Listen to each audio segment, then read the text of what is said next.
Bismillahirrahmanirrahim. Assalamualaikum warahmatullahi wabarakatuh. Gimana santriwan, santriwati SMP Darul Ihsan Muhammadiyah Sragen kelas 7 ya. Masih siswa baru, masih santri baru. Gimana kabarnya? Lagi baik ya. Oke, sebelum Ustazah di sini Ustazah Rizky Rahmawati ya, atau Ustazah Kiki yang sudah saya kenalkan. Kemudian gini, sebelum kita ke video pembelajaran ini, silahkan kalian download terlebih dahulu modulnya atau isi PPT yang ada di sini di dalam folder wajib download yang di luar. Nah, itu kalian download dulu. Caranya kalian klik modulnya bab 1 objek IPA dan pengamatannya, kalian klik terus nanti di sebelah pojok kanan atas itu ada icon download gitu ya, dicari buat simpanan kalian gitu. Oke, kita bisa mulai saat ini ya. Nah, sesuai yang kalian lihat di samping kanan itu ada gambar yang asing buat kalian, paling nggak kalian tahu ya, itu bukan jam dinding, bukan jam tangan, itu stopwatch. Nah, kemudian ada gambar timbangan, tapi bukan timbangan yang sering buat beras. Ada juga apa itu gambar kayak penggaris tapi kok ada lancip-lancipnya gitu kan. Nah, di sini akan kita bahas, kita kupas tuntas di materi objek IPA dan pengamatannya. Baik. Nah, sebelumnya Ustazah mau ngenalin dulu apa sih IPA. IPA itu apa? Ya, ilmu pengetahuan alam. Ya benar, tapi di sini saya nggak nanya apa sih singkatannya atau apa kepanjangannya, bukan itu. Ustazah di sini tanya apa yang dipelajari di dalam IPA. Ilmu yang mempelajari fenomena alam ya, oke, betul, benar. Kalau ada pengetahuan alam ya berarti ya tentang alam. Oke, itu juga benar. Kumpulan konsep tentang alam secara sistematis, berurutan, konsep yang baik, yang terurut dan tersusun rapi. Nah, itu IPA juga ya, bagus. Kemudian mempelajari hasil penelitian. Jelas, apa yang kita pelajari saat ini dan kedepannya itu adalah hasil penelitian oleh para ilmuwan kita yang sudah terdahulu. Nah, pokoknya pelajaran yang sulit, yang susah dipahami, yang bikin nilainya jelek. Bukan ya, bukan kayak gitu, itu bukan IPA. Bersama saya insya Allah IPA nanti akan terasa lebih mudah dipahami, insya Allah ya. Asal kalian tetap bismillah dulu, kalian niatin. Nah, apa saja yang ada di alam? Coba kalian sebutkan apa aja yang ada di alam. Nah, yang kalian sebutkan itu salah satu atau salah banyaknya pasti ada di sini ya. Ada tanah, air, angin, binatang, pohon, manusia, apalagi meja, kursi, semua lampu kayak gitu ada di alam semesta ini. Nah, semua itu kita sebut sebagai objek IPA yang nantinya akan diteliti, diamati, dianalisis. Jadilah suatu konsep IPA. Proses dalam penyelidikan IPA ada 3. Pertama, kita akan membuat pengamatan, di mana proses ini untuk menyelidiki suatu objek dengan menggunakan alat indera ataupun alat bantu. Alat indera itu maksudnya mata, hidung, telinga. Misalkan mata untuk melihat, kayak gitu ya, telinga untuk mengamati pendengaran. Kemudian alat bantu, misalkan penggaris untuk mengukur, timbangan untuk menimbang, kayak gitu ya. Lalu setelah mengamati, kita membuat inferensi. Inferensi di sini maksudnya adalah dirumuskan, diringkas penjelasan berdasarkan hasil pengamatan yang sudah dilakukan, dihubungkan dengan teori, dengan ilmu yang sudah ada itu dihubung-hubungkan. Kemudian diambil kesimpulan, oh jadi seperti ini, jadi seperti itu, kayak gitu. Itu inferensi. Ketiga, yaitu mengomunikasikan. Kita udah punya nih sesuatu yang udah kita selidiki nih, udah jadi bagus. Nah, kita harus ngasih tahu itu ke publik biar ilmu kita tuh bermanfaat. Maka dari itu ilmuwan-ilmuwan yang terdahulu kalau udah punya penelitian, punya penemuan, bisa nemuin lampu yang nggak buat cuma rumahnya aja, dikasih tahu ke orang lain biar bisa dikembangkan, bisa digunakan dengan baik. Seperti itu, itulah penyelidikan IPA. Kemudian kita belajar IPA nih, dari SD udah ada IPA sampai nanti SMA ataupun kuliah tergantung jurusannya ya. Kita belajar IPA lagi. Janjane, apa sih gunanya belajar IPA kayak gitu? Sebenarnya buat dapat nilai aja sih, Us. Bukan. itu salah, nggak cuma buat nilai. Ya kalau nilainya bagus ya alhamdulillah ya kalau bagus. Nah, di sini gunanya belajar IPA tuh pertama berpikir logis dan sistematis, jelas. Kalau kalian bisa tahu konsep-konsep, tahu caranya meneliti, itu kalian pasti bisa berpikir secara logis. Logis itu nalar, nggak berhayal, nggak halu kayak gitu ya. Sistematis itu terkonsep, jadi rapi, nggak sembarangan kayak gitu.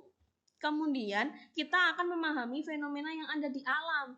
Jadi kalau nanti ada tsunami di daerah mana, ya kita tahu oh itu ada pergeseran bumi, itu adanya aktivitas Gunung Merapi kayak gitu ya. Bukan karena oh itu ada Nyi Blorongnya, ada Ratu Kidulnya, bukan kayak gitu ya. Fenomena alam kita hubungkan dengan apa yang sudah kita pelajari di Al-Qur'an, ilmu-ilmu yang ada dan nanti ada di IPA juga.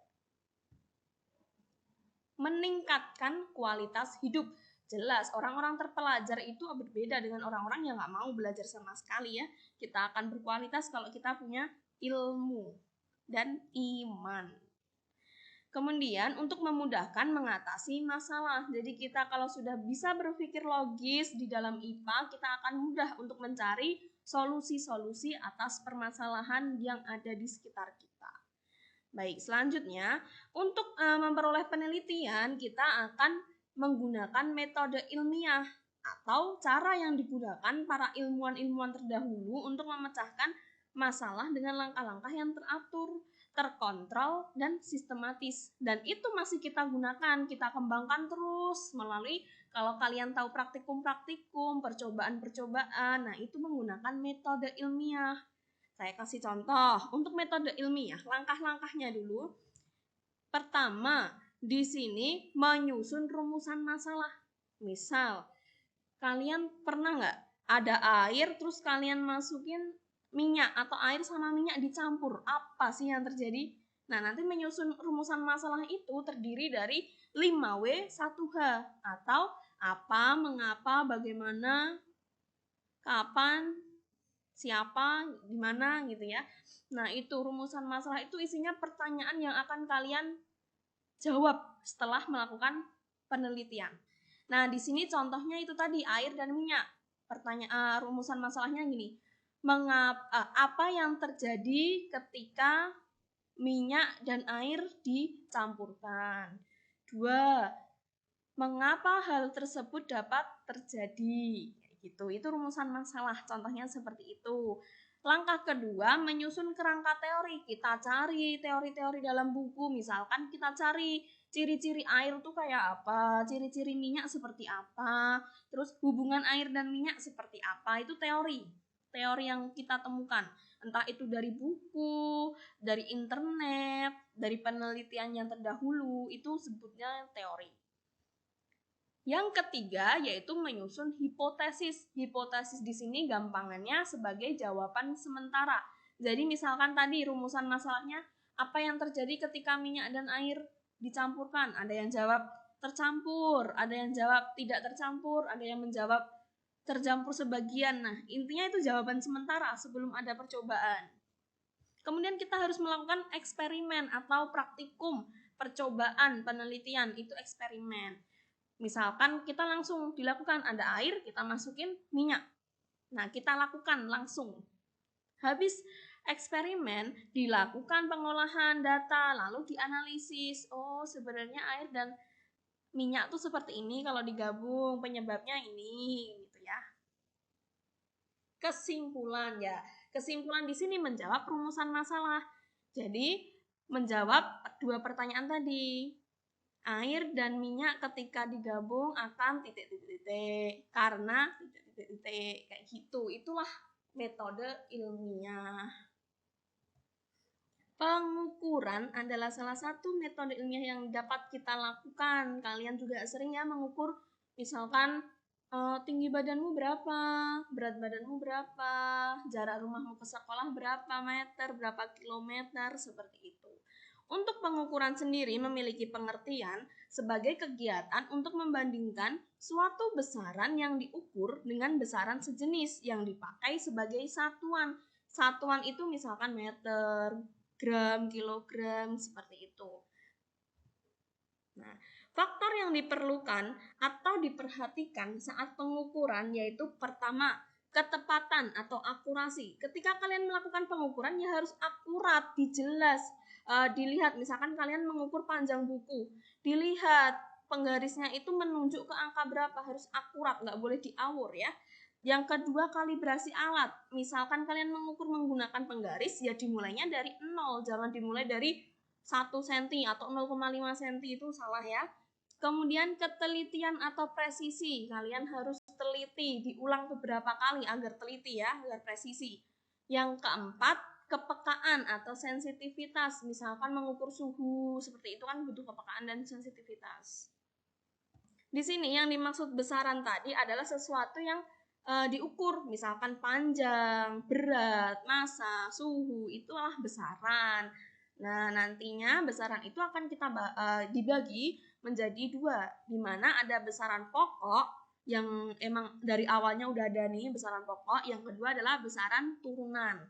Besaran-besaran ini memiliki satuan. Nah, apa sih satuan? Jelas, satuan itu mengikuti besaran tadi, di mana dia sebagai pembanding dalam besaran yang diukur. Nah, satuan yang kita gunakan adalah satuan internasional, itu resmi atau disingkat SI, satuan internasional. Apa saja? Nah, kita mau bahas besaran pokok terlebih dahulu. Besaran pokok itu yang sudah ada tanpa diturun-turunkan lagi. Nah, besaran pokok itu hanya ada 7. Jadi, 7 ini bisa nggak urut, tapi harus benar ya. Nah, pertama ada besaran panjang, atau kalau nulisnya L. Itu bukan E ya, itu L. Nah, satuannya panjang itu meter. Jadi, kalau ditanya tinggi badanmu berapa? Jangan 150 cm, 160 cm, tapi ya 1,6 meter kayak gitu. Jadi, harus meter.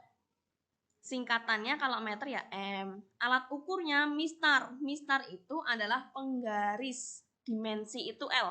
Dimensi itu penulisan nanti dibahas di pertemuan kalau kita tatap muka aja ya, mengajari dimensi itu L besar. Long, dari kata long, panjang.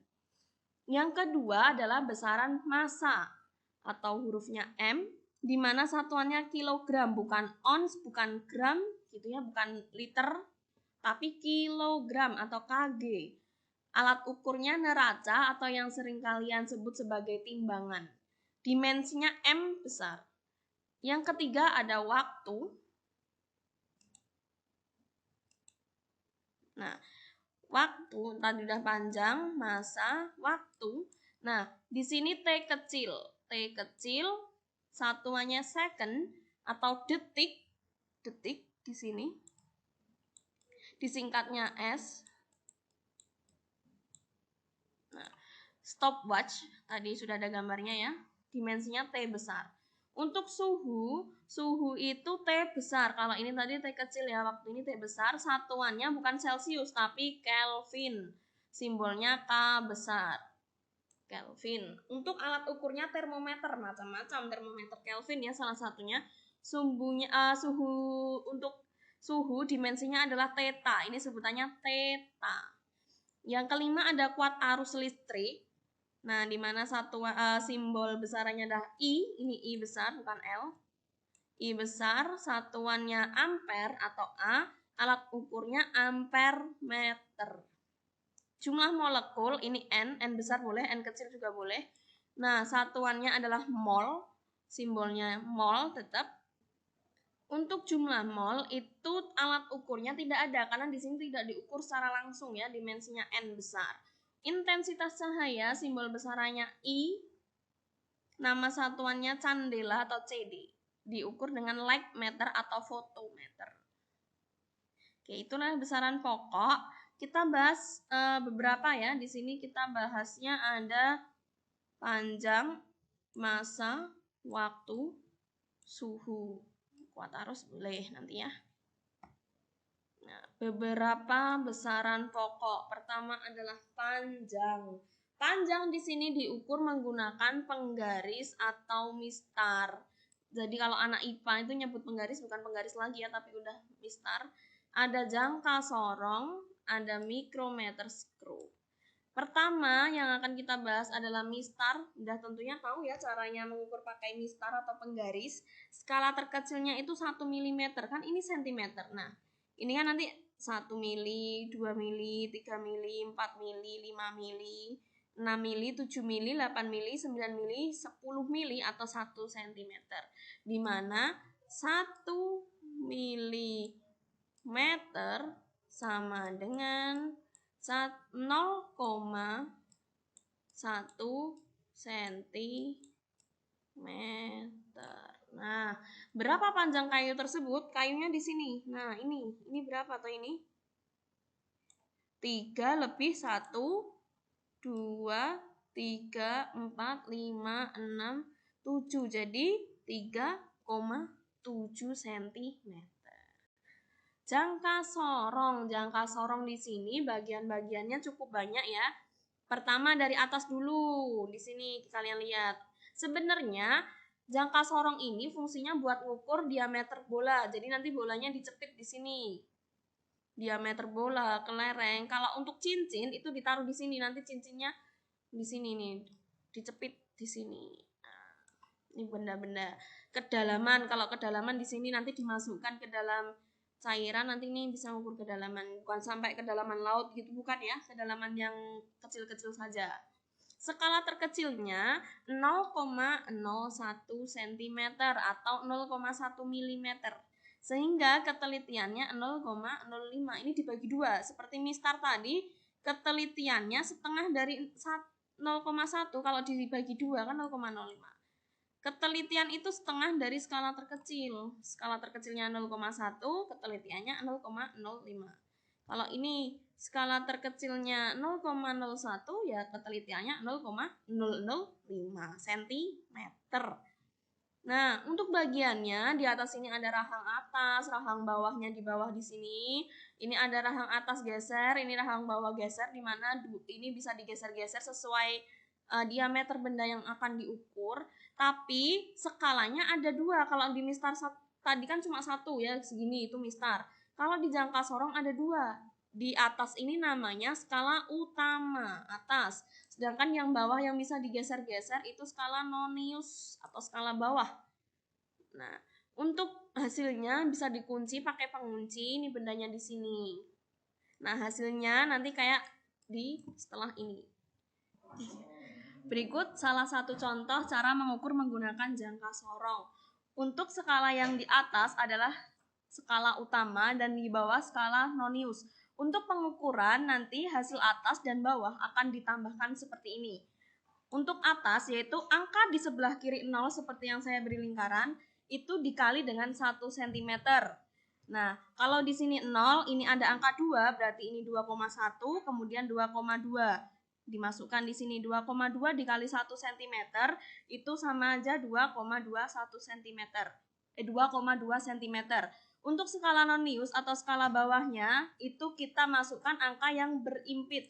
Berimpit di sini dicari yang sama, sudah saya kasih lingkaran. Nah, ini berimpit itu atas dan bawah menjadi satu garis dikali 0,01 cm.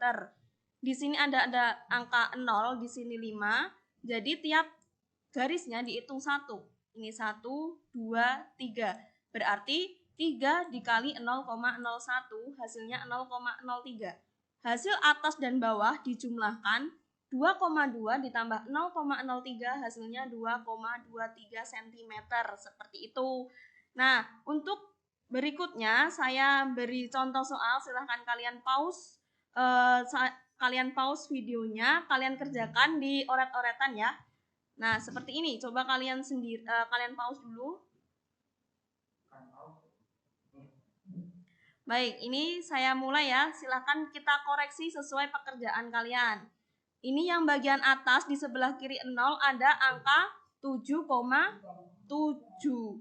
Dan sedangkan yang berimpit, nah sudah tepat, ini angka 1, 2, 3, 4, 5. Berarti angka 5. 5 dikali 0,01. Yang atas 7,7, yang bawah 0,05. Totalnya 7,7 ditambah 0,05 adalah 7,75 cm. Itu untuk jangka sorong. Untuk pertemuan selanjutnya akan banyak lagi contoh-contoh soal seperti ini. Ini hanya satu dulu ya. Yang ketiga adalah alat mikrometer skrup. Ini lebih teliti lagi dibanding jangka sorong. Untuk jangka sorong tadi, untuk mengukur diameter, sedangkan untuk mikrometer skrup itu untuk mengukur ketebalan benda yang sangat tipis. Misalkan disuruh menghitung ketebalan 2 lembar kertas atau plat motor, itu kan tipis, tidak bisa diukur menggunakan mistar atau penggaris, bisanya menggunakan mikrometer skrup. Sehingga skala terkecilnya yang jangka sorong tadi 0,01 cm, mikrometer skrup 0,01 cm. Dibagi 2 sehingga ketelitiannya 0,00005 cm. Untuk bagian-bagian mikrometer skrup, bendanya dicapit di sebelah sini seperti jangka sorong tadi. Di sini selubung ulir yang nanti bisa mencapit benda. Di sini ada skala utama dan skala nonius. Sama ya. Skala utama itu untuk yang tidak bergerak, sedangkan nonius itu yang bergeser, diputar-putar. Nah, di geriginya ini diputar. Berikut saya beri cara mengukur menggunakan mikrometer skrup. Di mikrometer skrup ada 2 skala, skala utama dan skala nonius juga, di mana kalau di jangka sorong skala utama di sebelah atas dan noniusnya di bawah. Kalau mikrometer skrup, skala utama ada di sebelah kiri dan skala nonius di sebelah kanan. Nah, untuk skala yang ada di kiri, kalian cari angka yang sebelum perbatasan. Ini ada angka 4 dikali 1 mm, sama dengan 4 mm. Kemudian cari yang berimpit juga. Nah, 30 angkanya ya, dikali 0,01 mm. Jadi 0,3 mm dijumlahkan. Ingat ya, angka sebelum perbatasan dikali 1, angka berhimpitan dikali 0,01. Ingat, kalau di jangka sorong dan mistar tadi satuannya cm, sedangkan di mikrometer adalah milimeter. Beda. Hasilnya 4,3 mm. Nah, sama seperti jangka sorong, saya beri contoh soal. Silahkan kalian coba di pause dulu. Nah, sudah. Kalau sudah di pause, kita bahas persatu ya. Pertama, yang ada di sebelah kiri, angka berapa ini? 2,5 dikali 1 tetap 2,5, sedangkan yang berimpitan adalah angka berapa? Di sini ada 20 dan di sini 5, berarti 21, 22 dikali 0,01, 0,22. Kemudian hasilnya tinggal ditambahkan, 2,5 ditambah 0,22 adalah 2,72 mm. Nah, yang benar ada berapa? Kan banyak ya. Kemudian di sini saya ajari untuk satuan-satuan menggunakan tangga satuan, di mana di sini satuan panjang adalah meter, batasnya di sini. Ketika kita mau menjadikan satuan itu turun, misalkan meter ke sentimeter, itu berarti dikali 10. Kalau meter ke desimeter itu dikali 10, meter ke sentimeter ya dikali 10 kali 10 lagi atau dikali 100. Kalau ke milimeter ya dikali 10 lagi atau dikali 1000. Kalau naik malah kebalikannya, dibagi. Langsung contoh, 1 km dari atas, 1 km mau ke meter, turun 1, 2, 3, berarti 1000 meter. 1 hektometer mau ke meter, turun 2, 100. Kebalikannya, 1 desimeter naik 1 ke meter, jadi 0,1. 1 cm naik ke meter, naik 2, 1, 2, jadi 0,01 meter. Itu ya, kalian harus pelajari lagi. Ini di SD sebenarnya juga sudah ada, dan di matematika juga akan lebih dipelajari lebih dalam lagi.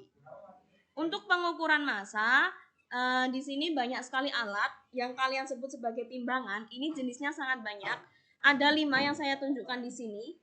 Pertama, ada timbangan atau neraca gantung, biasanya untuk mengukur berat badan bayi, untuk mengukur beras, kayak gitu. Yang kedua, ada neraca Ohaus. Biasanya di sini disebut neraca Ohaus. Nanti bendanya ditimbang di sini, bebannya di sini. Ini digeser-geser sampai seimbang. Yang ketiga ada neraca bandul atau neraca dagang yang biasa digunakan timbangan untuk penjual-penjual.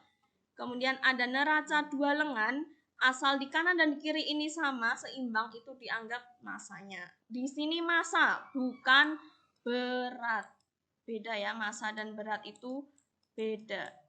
Nah, yang terakhir adalah neraca digital. Nanti ketika benda diletakkan di sini, angka massa tersebut menunjuk pada di sini. Untuk massa sama seperti panjang, asal untuk panjang tadi meter, satuan internasionalnya, kalau massa adalah kilogram. Sama, kalau 1 kilogram mau ke gram turun 3, berarti dikali 3 kali, dikali 1000, jadi 1000 gram.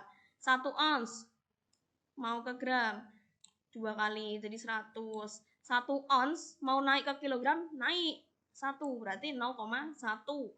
1 gram mau ke miligram turun 3, berarti 1000 miligram, seperti itu.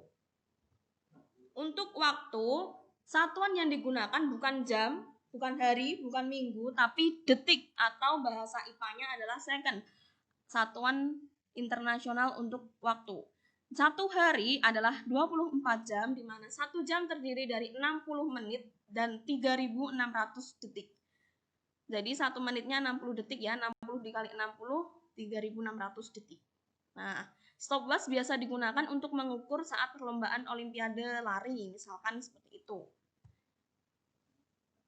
Jika tadi beberapa sudah saya jelaskan mengenai besaran pokok, selanjutnya adalah besaran turunan, di mana besaran ini diturunkan dari besaran pokok. Jumlahnya sangat banyak ya, sangat banyak, karena di sini gabungan dari beberapa besaran pokok tadi. Contoh, ada luas. Luas adalah hasil kali panjang dan lebar. Berarti butuh 2 besaran pokok. Ada volume 3. Kemudian ada massa jenis. Kecepatan adalah perpindahan dibagi waktu. Perpindahan dibagi waktu itu berarti di sini besaran pokok panjang, waktu, besaran pokok juga. Jadi intinya besaran turunan ini gabungan dari besaran-besaran pokok. Sedangkan besaran pokok ya hanya satu saja besarannya. Seperti itu. Nah, ini beberapa besaran pokok yang belum familiar untuk kalian, yaitu massa jenis, simbolnya seperti ini, dibacanya rho. Ini adalah hasil bagi antara konsentrasi zat, ya, disebut sebagai konsentrasi zat atau kerapatan karena hasil bagi dari massa zat tersebut dengan volumenya. Ini contoh minyak dan air ketika dicampur yang saya jelaskan di metode ilmiah pertama tadi. Nah, kenapa tidak bercampur? Karena memang massa jenisnya berbeda, jadi tidak bisa menyatu. Untuk benda padat seperti kayu ini, ada pertanyaannya ya, apabila massa kayu 4 kg, volumenya 2 meter kubik, maka massa jenisnya, nah ingat, massa jenis adalah hasil bagi massa dengan volumenya. Jadi, massa dibagi volume, massanya 4, volumenya 2, 4 dibagi 2 adalah 2 kg per meter kubik. Itu massa jenis. Contoh selanjutnya adalah laju pertumbuhan yang sekarang lagi musim tanaman. Nah, yang suka mengukur tinggi tanamannya sudah berkembang berapa senti, itu bisa diukur menggunakan laju pertumbuhan, di mana adalah hasil bagi dari pertambahan tinggi tanaman dibagi dengan selang waktunya. Misalkan kalian menghitung laju pertumbuhan kecambah. Apabila kecambah bertambah tinggi 14 cm dalam waktu 1 minggu, berapakah laju pertumbuhannya? Nah, jadi hitungannya V sama dengan tinggi dibagi waktu. V di sini adalah laju pertumbuhan sama dengan 14 cm dibagi 7 hari karena 1 minggu sama dengan 2 cm per harinya. Nah, sudah selesai untuk materi bab ini. Jangan lupa dikerjakan tugasnya. Untuk pertemuan pertama, tugasnya tidak perlu diupload. Kalian cukup membuat catatan tentang bab ini di buku tulis kalian masing-masing, dan jangan lupa presensi. Nanti jika ada diskusi, kalian bisa ikut diskusinya.